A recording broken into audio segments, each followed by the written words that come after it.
મહેસાણા જિલ્લામાં સંદેશ ન્યૂઝના અહેવાલની જોરદાર અસર જોવા મળી। બહુચરાજી વિસ્તારમાં આઝાદીના દાયકાઓ બાદ પણ સરકારી શાળા ન હોવા અંગેનો અહેવાલ પ્રસારિત કરાયા બાદ આખરે તંત્ર જાગ્યું।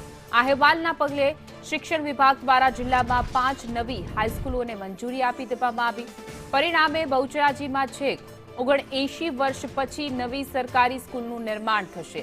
આ ઐતિહાસિક નિર્ણયથી સ્થાનિક બાળકોને હવે ઉચ્ચ શિક્ષણ મેળવવા માટે દૂર નહીં જવું પડે અને તેઓ પોતાના ઘર આંગણે જ ભણી શકશે, જેને પગલે સમગ્ર પંથકમાં ખુશીનો માહોલ પણ જોવા મળી રહ્યો છે। વધુ વિગતો સાથે અમારા સંવાદદાતા પાયલ યાદવ જોડાઈ ગયા છે। જી પાયલ, જોઈ શકાય આઝાદી સમયથી શાળા નહોતી, હવે હાઈસ્કૂલ બનવા જઈ રહી છે। ગ્રામજનોમાં પણ ખુશીનો માહોલ છે।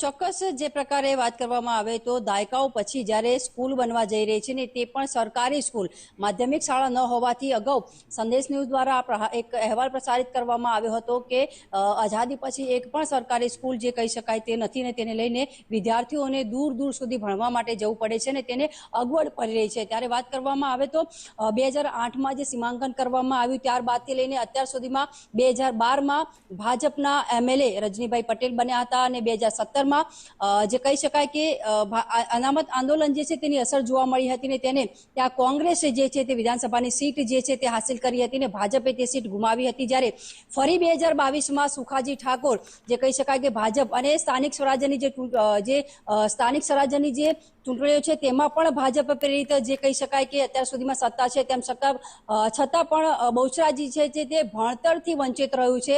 એક પણ સરકારી સ્કૂલ ન હતી અને તેને લઈને અનેક વખત રજૂઆત કરવામાં આવી હતી, પરંતુ ક્યાંય કોઈ તંત્ર દ્વારા સંભળાયું નથી। જ્યારે આ 15 વર્ષના શાસનકાળમાં પહેલી વખત જે વાત કરવામાં આવે તો માધ્યમિક શાળા જે છે તેની પરમિશન આપવામાં આવી છે અને એક સાથે 5 સ્કૂલો જે છે તે બાંધવામાં આવશે અને જે બાળકો છે તેમનું ભવિષ્ય બનશે।